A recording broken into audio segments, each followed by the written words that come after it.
right, joining us today on Pirate Radio Live, soon to be inducted into the ECU Athletics Hall of Fame, former Pirates wide receiver Justin Hardy, joining us courtesy of Social House Vodka. Justin, how you doing, man? Pretty good. How you guys doing?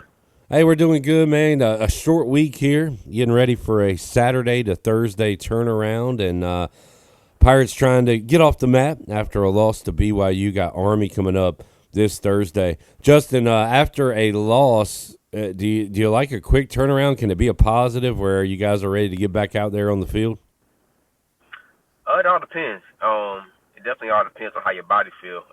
If it's a hard fought game and everybody's kind of banged up, you kind of want those extra days that you can have to let everybody heal up. But I've never been a fan of real quick games, to be honest. Oh, 100%. And not even as a player, but as a fan now, I'm starting to I feel that same way, that I almost feel like we should get rid of the Thursday night football in the NFL because you got ugly games, you got a multitude of injuries, and maybe it's coincidence, but it's probably not, right? Right. Justin, usually I like to brag on the wide receivers with you at ECU, but today we got some negatives to talk about. One thing that didn't bother me as much was Anthony Smith, who's been very good, very consistent, had some bad drops the other night, drops that would have set up, third and shorts, drops that would have extended drives, been big plays. And, man, I'm talking to you about drops. I don't know if I could count the number of drops you had on one hand in your career here, but I don't know, man. What did you ever have a game where you dropped multiple balls and just something wasn't right? Shoot, recently, actually, probably a couple weeks ago. Like I said, we human at the end of the day. We're not going out there to try to drop the ball or anything like that. But things do happen in a sense. So you just gotta flush it. Try not to let it keep happening, and just go on to the next play. That's what I always tell myself. Like it's unlike me to drop the ball. So that's just one of the things I just hang my hat on. Like just flush it. It happens. Just go to the next play. Yeah, and I mean, I guess there's different reasons for it. The main reason is you're human, like you said. I think that's a pretty good response. But there was one where it was maybe a little crowded middle of the field, and he maybe anticipated a hit. The other was kind of running free and maybe was looking at the end zone before he brought it in. So there's different reasons for dropping a ball. Like for you, is it more mental than physical a lot of the time, maybe? I don't know. Like sometimes, like doing it so much, it's like for me, if I take my eyes off it for a split second or something like that, and I drop them, like, all right, I got to lock in more, because usually I'm not necessarily paying attention all the way in. Like once it hit my hands, it's like, all right, it's muscle memory now. Squeeze and do what you need to do next. But when it do happens, like I like to get back to the basics and make sure like I'm watching it all the way in to the tuck. So it's things like that. Word of the day Monday when I talked to Andre Allison was focus. He brought that word up a lot, and it's about catching balls, and it's also about knowing when to go off the line of scrimmage, Justin. We had 3 false start penalties by receivers the other night, which is crazy. Has that happened to you in your career? It has happened. Like when you in the game and you going, it's like sometimes you're not even thinking about that sometimes. So right. I definitely understand when it does happen, but 3 times is a lot. Is a lot. Yeah.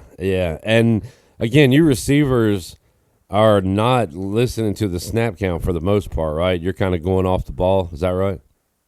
Yeah, pretty much. Like pretty much. Not you don't really necessarily hear the quarterback too much. But at the same time, you really can't pay attention to the ball too often too, because if you get pressed, right, you don't want to be paying attention to the ball and the DB walk up on you and there's nothing you can do. So it's hit and miss. I was like thinking there's no excuse for it to happen. I like your response though, because if you're in a groove and you got 5-6 catches already and you're just out there and you're like, I'm about to get number 7 right here, I'm about to run this route and make a play. And you're so jazzed up that you kind of take Right. off or move or whatever. I can see that happening. That's pretty Yeah, funny. especially if the cadence has been the same the whole drive, and then we switch it up on this one particular play. Like I can understand that. Yeah. I can understand that. Justin, we played BYU the first time, I think the year after you left. I think our first meeting was 2015. You never played BYU, right? I didn't play them. Yeah.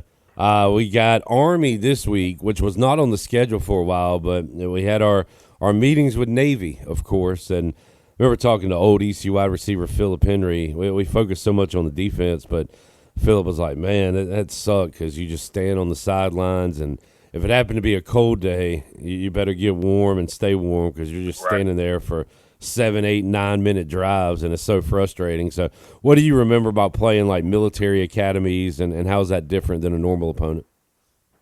Like you just said, sometimes it'll be a long period of time before we get back on the field, and we got to make sure that we still firing all cylinders. So definitely making sure you stand warm was one of the big things that I remember playing against them. How about their defenses, Justin, that just you always hear kind of disciplined, they don't beat themselves type of thing? You yourself have to match their focus and discipline, right? And not beat yourself, I guess, when you're playing one of these teams. Correct. Like, you definitely got to be disciplined, especially on the defensive side. Like, with all the keys that they have to pay attention to, like, you definitely have to be disciplined whatever defense that you're running. So, likewise on offensive side. Justin, as a wide receiver, you did not mind getting physical. Some of your best highlights are blocks with East Carolina. But how about playing like a military academy where it was there? It's kind of stereotyping, maybe not as athletic, but maybe more physical than other teams. Like, anything stand out about the physicality when you took on Navy? Not that I can think of. Like, for me, like the skill position, I feel like they match up on all levels, skill position. The real difference is the D-line and O-line.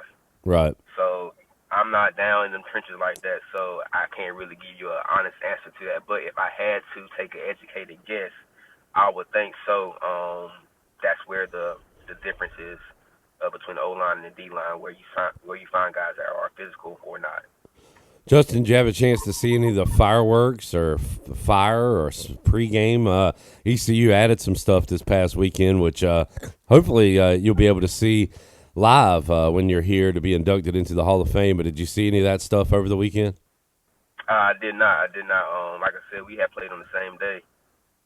So during that game, our game was going on too. So I want to say. Well, good. You'll see it for the first time. You'll see it for the first time in person, so that'll be good. By the way, for folks wondering, another, unfortunately, Justin Hardy type game. 7 for over 100, but the Red Blacks could not get the win. So, how many more games you got left in the season, Justin? Four regular season games, which have to be wins. Definitely have to be wins. All right.